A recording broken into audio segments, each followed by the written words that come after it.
Okay, so the way I like to draw the cervical plexus is that I start off by drawing off let's erase this part, the spinal accessory nerve, draw it as a straight line going down. And it's important that we start off with the spinal accessory nerve for many of these is because in this way we can at least kind of visualize where the nerve roots where the nerve roots are, and we know that some of these nerve roots do connect straight back to the spinal accessory nerve. So we know that the nerve roots are C1, C2, C3, C4, and a small contribution from C5. The main nerve roots of the cervical plexus are generally roots C1 to C4, but C5 does contribute a small tiny portion to the cervical plexus. Let me actually draw these a bit further apart to give us a bit more room. C1, C2, C3, C4, C5. And another note about C5 is that we know that C5 is one of the nerve roots of the brachial plexus, and it is basically this part that connects the cervical plexus to the brachial plexus. Okay, so when starting off the cervical plexus, the first thing I want to draw is, I'm just going to draw this nerve root up here, kind of give it a bit of a curved line, and right on top of it, we're going to draw another nerve, and this is cranial nerve 12, aka the hypoglossal nerve. And this nerve up here, the one that directly connects to C1, it's also going to branch out just a little bit over here. And these nerve roots are going to go to the geniohyoid. Right. So this one directly on top goes to nerve to geniohyoid. And this guy is going to go to the thyrohyoid.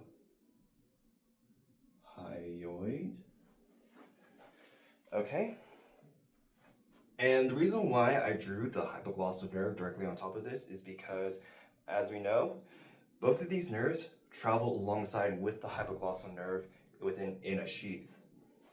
And this is important to know because the hypoglossal nerve specifically it innervates the muscles under the tongue, and it's ultimately the nerve that lets you to be able to move your tongue in the first place. And as for these two muscles, the geniohyoid and thyrohyoid, I always get that pronunciation off just a little bit. What these do is that they very much help you in the process of swallowing. So, and these muscles are the ones that are directly underneath your mouth, so like around this area. So that's why these travel in a sheath with the hypoglossal nerve. Okay. Now, something else that's also going to happen in the cervical plexus is that there's also going to be another branch off of C1, and this branch swoops all the way down here, goes all the way back up, and meets back up with C2.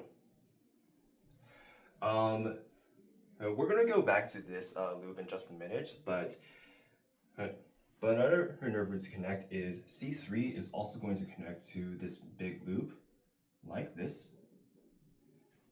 All right. C4 is going to have a root that goes down right over here. And C5 is going to have another root that also goes down over here. Okay. Next place that I want to tackle is that I would like to tackle essentially the connections between C2 and C3. First thing C2 and C3 are going to do is that they're both going to come up together around right here. They're going to meet up at this point right here, and they're going to go off to the side. This forms what we call the transverse cervical nerve. So just right here, we have the transverse cervical nerve, which is a which is the connection between C2 and C3. All right, so we got that part done. The next thing that also happens is that C2 also swoops down kind of over here. So this is another branch of C2 that kind of goes a bit backwards this way. And this is going to make the lesser occipital nerve. All right, so C2 makes the lesser, has another branch that goes off, that turns into the lesser occipital nerve. C3, on the other hand, it's also going to branch off over here in this area, and it's also going to connect directly to this branch of C2, and we could just draw it going up like this. So C2 and C3 meet up over here, and they make up the greater auricular nerve. So the greater auricular nerve is made up from the branches of C2 and C3. All right, now that's this area done, let's go back to this big loop that I just drew over here. This big loop, what's important to note is that its roots are made from C1, C2, and C3. Creating this, we get the ansa cervicalis. So yeah, this is how we create the ansa cervicalis from the nerve roots of C1, C2, and C3. And there's going to be specifically 4 branches that come off of ansa cervicalis, and they specifically innervate 4 specific muscles also within your throat area that also are in relation to helping you swallow. The first one we're going to tackle is the nerve to the superior belly of the omohyoid. So this is the more superior part of the ansa cervicalis, and the first nerve goes directly to the superior belly of the omohyoid. Next, we got the nerve to the sternothyroid. So nerve to sternothyroid. Then going to a bit more inferior, we get to the nerve to sternohyoid. So don't get these two confused. Sternothyroid is a bit more anterior, sternohyoid is a bit more inferior. All right, and the very last one that we want to tackle, the most inferior one, this guy, this nerve is going to go to the inferior belly of the omohyoid. Okay, so we know up here, on the more superior end of ansa cervicalis, this nerve goes to the superior belly of the omohyoid. And we know that this nerve, the most inferior part of the ansa cervicalis, goes to the inferior belly of the omohyoid. Because if you remember, the omohyoid has 2 bellies, and these are the branches off of it. All right, so we're all done with this ansa cervicalis. Now let's move on to the rest of the nerves.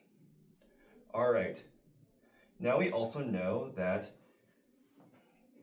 C3 and C4 are going to connect to each other. So C3 is going to branch off, and it's going to meet up with C4 down over here, and it's going to make the suprascapular nerve.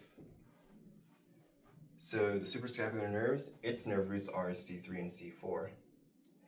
Then going back to here, C3 is once again going to branch again. It's going to meet up with C4, and they're both going to branch together and meet up with C5 down over here. And over here with C5, if you remember from last unit when we were talking about the lungs, We know that 3, 4, 5 keep the diaphragm alive, so this means that this must be the phrenic nerve.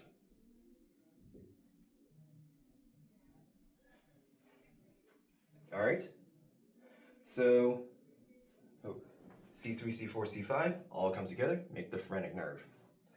And now the very last branch that we need, this is coming from C5, and this branch down here is going to be where it goes to the brachial plexus.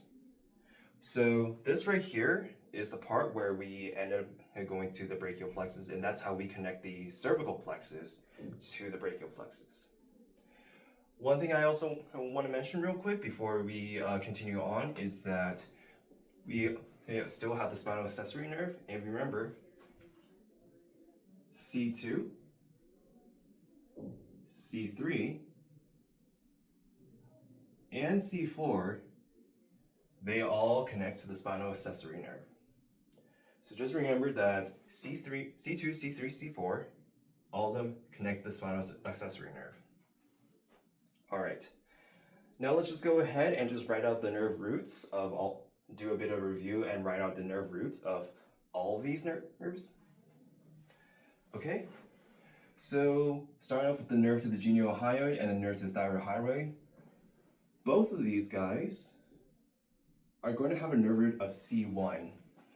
But it's not just C1 that their nerve root is leading towards. It's traveling in a sheath alongside with the hypoglossal nerve, as I mentioned earlier. So it's going to be considered C1 via the hypoglossal nerve. So that's how we tend to label it. The transverse cervical nerve, if you remember, it was C2 and C3 coming together, forming this line over here, making up the transverse cervical nerve. So its nerve roots are C2, C3. Now we have all the nerve roots to the ansa cervicalis. If you remember, C1, C2, and C3 all make up the ansa cervicalis. And so that means that superior belly of omohyoid is C1 to C3. We're going to skip sternothyroid because this one is a bit of a special case. Sternohyoid, C1 to C3, and inferior belly is also C1 to C3. Now, the reason why I skipped nerves in sternohyoid is sternothyroid is a bit different. Its nerve root is actually just C2, C3. It doesn't get any supply from C1. I don't know why it's like this, but it is how it is. So hopefully this all makes sense. All right, going back up here, let's go ahead and tackle the greater auricular nerve. The greater auricular nerve, if you remember, is when C2 and C3 come together, is when C3 comes up, meets up with this branch of C2. They come together and form the greater auricular nerve. So its nerve roots are C2, C3. The lesser occipital nerve, it only gets its nerve root from C2. Okay, so that is it for these two guys. The last two nerves that we need to tackle is the suprascapular. If you remember, suprascapular comes from C3 and C4 coming together right over here. So its nerve roots are C3 and C4. And last but not least, phrenic nerve. Once again, remember the mnemonic, 3, 4, 5, keep the diaphragm alive. So phrenic nerve, its nerve roots are C3, C4, and C5. All right, and this is the nerves to the cervical plexus. I hope you find this helpful.